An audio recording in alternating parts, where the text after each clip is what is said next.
Dennis Rodman went to North Korea. We talked about this on the program, on the bonus show yesterday a little bit, and it's continued to blow up, and the interview is just so fascinating that I'm going to play some of it for you. Dennis Rodman goes to North Korea. He is friends with Kim Jong-un, 28-year-old leader there. And Dennis Rodman, for people who don't know, former NBA basketball player. He's been on a couple of reality shows. I don't remember if it was The Apprentice and one of the VH1 rehab-type shows, or I may be speaking out of turn, but he's been on some reality shows. And he showed up in North Korea, and along with the Harlem Globetrotters, who were there for a tour. And then when he came back, after there was a whole bunch of hubbub around it, he went on the George Stephanopolous show, and he was asked a bunch of questions. And literally, I'm going to play this for you. You can't understand a word of what Dennis Rodman is saying. I mean, it's almost like he is speaking a completely different language. Questions about Dennis Rodman's mental state starting to come up. A broad starting to come up. See, that's the only thing I disagree with. I mean, we've known for decades that Dennis Rodman was totally out of his gourd.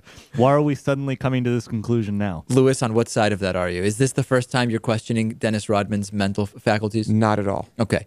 Some people saying, and I'm going to play this, but some people saying it's not really fair to ask him political questions. He just went to North Korea. He's not a political guy. Why would you ask him political questions? Well, if you're invited on the George Stephanopolous show because of the controversy your visit has created, I don't buy that. I think if you don't want to answer political questions, so-called political questions, you turn down the appearance on the George Stephanopolous show. So I'm not feeling sorry for him in that sense. Let's get to some of the interview. It is amazing. Take a look. Let me ask you first, when you said you love Kim and think he's awesome, were you aware of his threats to destroy the United States and his regime's horrendous record on human rights? But one thing about that, you know what?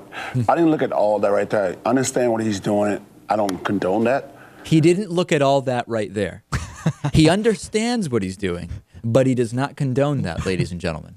I hate the fact that he's doing that, but the fact of it is that, you know what, as a human being, though, he let his guards down. He did one thing to me, been a friend. I didn't talk about that. I understand that. I understand that. Do you think you have a responsibility to ask him about it so that you don't be perceived as sort of propping up his regime, his cult of personality? Well, I think when you grow up in an environment, especially when your grandpa and your father, you know, one thing, the kid's only 28 years old. You called them great leaders. Do you really believe that? No, what I saw in that country, and I saw how people respect him and his family. It's amazing. Dennis Rodman is impressed that the people of an oppressed nation respect the dictator that's been in power, the dictator from the family that's been in power for 60 years. Yeah, if you don't respect them, you either get shot in the head or sent to a labor camp. And George Stephanopolous does make that point. That's what I mean about that. Aren't great they leaders forced there. to? Huh? Aren't they forced to? Well, I say no, because I think he's going to change something, because he says a different view. Because I sat with him for 2 days, and the one thing he asked me to give Obama something to say and do one thing. He want Obama to do one thing. He asked Dennis Rodman to give Obama something to say and to do one thing. What does that mean? Like, literally, what does that mean? I mean, could we do a grammatical analysis of that statement? What does that mean? I don't understand. He means Kim Jong-un wants Dennis Rodman to deliver a message to Obama. This is the translation we're getting from Lewis. Call him. He wants a call from President Obama? That's right. He told me that. He said, if you can, Dennis, I don't want to do war. I don't want to do war. He said that to me. Did you say, why don't you pick up the phone and call President Obama? No, you know, it's a different story. It's a different story. Because guess what? The kid's only 28 years old. Right. 28. He's not his dad.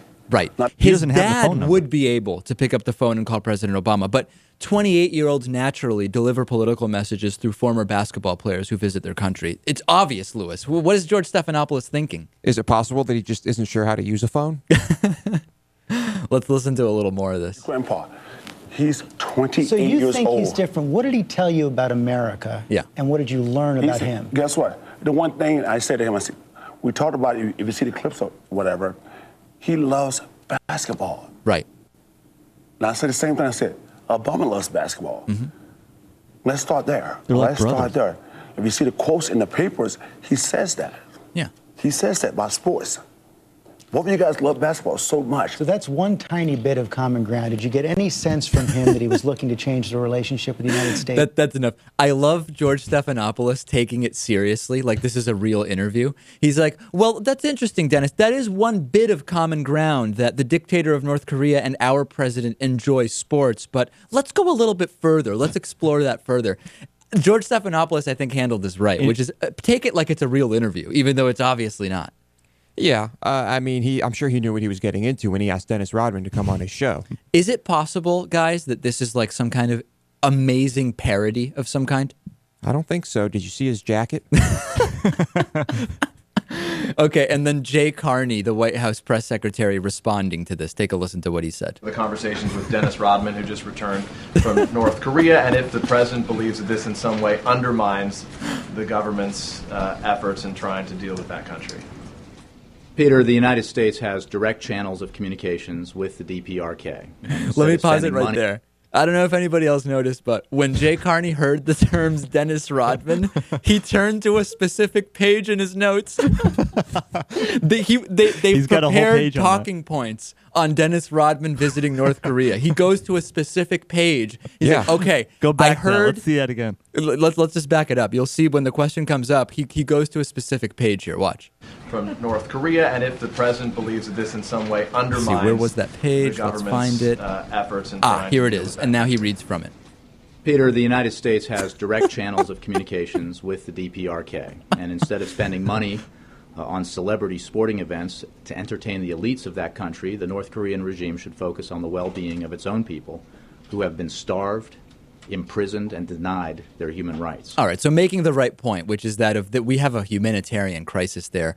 How funny is it that they've got a page ready for questions about Dennis Rodman? Well, I mean, we can pretend it's not a big deal, but it is a big deal. Dennis Rodman is the only American to ever meet the leader of North Korea. Is that true? Yes. And so when Bill Richardson would go over there on those missions, he never actually met with Kim Jong-il? Maybe, but not Kim Jong-un. Oh, okay. I see what you're saying. Right. But so I thought you meant anybody. Younger kid at the time. Fair enough. Fair enough. Amazing. I don't know what else we can say, but one of the most amazing. Dennis Rodman is doing diplomacy apparently, but just not doing it that well. And then you can't understand him when he does interviews about it. It's unfortunate it was Dennis Rodman, but he is the only person. He knows more about Kim Jong-un than anyone at the CIA. Yeah, amazing. Yeah.